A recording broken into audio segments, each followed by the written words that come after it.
மின்மினி பூச்சி ரொம்ப நாள் கழிச்சு நான் பார்க்குறேன். அழகாக இருக்குது பாருங்கள் மின்மினி பூச்சி. நம்ம ஊரில் இது பார்க்கவே முடியாத மாதிரி ஆயிடுச்சு. நான் இப்போ கேரளாவில் வந்து இருக்க சும்மா ட்ரிப் வந்ததுனால இந்த மின்மினி பூச்சி பார்க்க முடியுது. நான் இன்னும் கொஞ்சம் இருட்டில் கொண்டு போகிறேன், பார்க்கலாம். தெரியுதா மின்மினி பூச்சி? பாருங்கள், தெரியுது பாருங்கள்.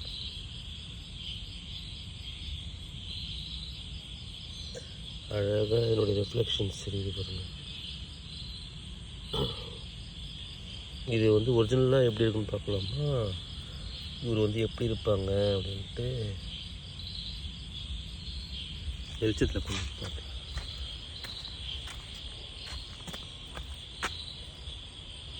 இன்னும் பாருங்கள் எவ்வளோ பிரைட்டாக இருக்குது.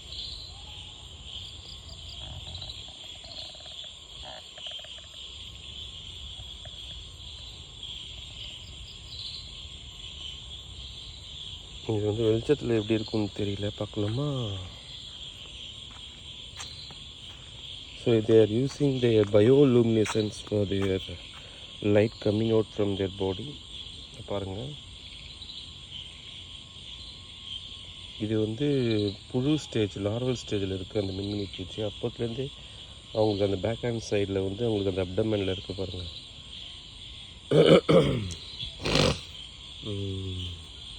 இப்போ அந்த அந்த லார்வல் ஸ்டேஜில் இருக்கிற அந்த பூச்சி தான் வந்து ஃப்ளையிங் ஸ்டேஜ்லையும் கண்டினியூ பண்ணிக்கும்.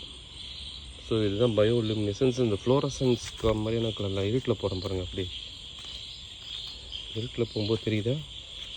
ஸோ இதுதான் வந்து அவங்க யூஸ் பண்ணுற பயோலுமினெசன்ஸ். இதுக்கு வந்து எப்படி அவங்க ப்ரொடியூஸ் பண்ணிக்கிறாங்கன்றது தெரியாது. இது வெளிச்சத்தில் காட்டுறேன்.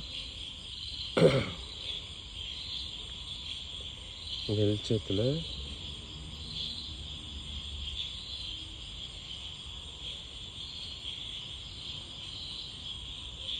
இதே வந்து இருட்டில் வரும்போது அவங்க அப்போ தான் வந்து அந்த வெளிச்சத்தை கொண்டு வருவாங்க. இப்போ தெரியுதா?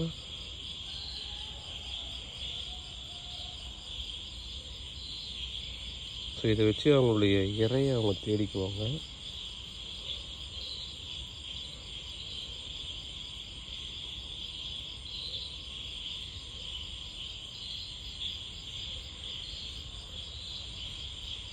இந்த வெளிச்சத்தில் பாருங்கள், இதான் அந்த பூச்சி.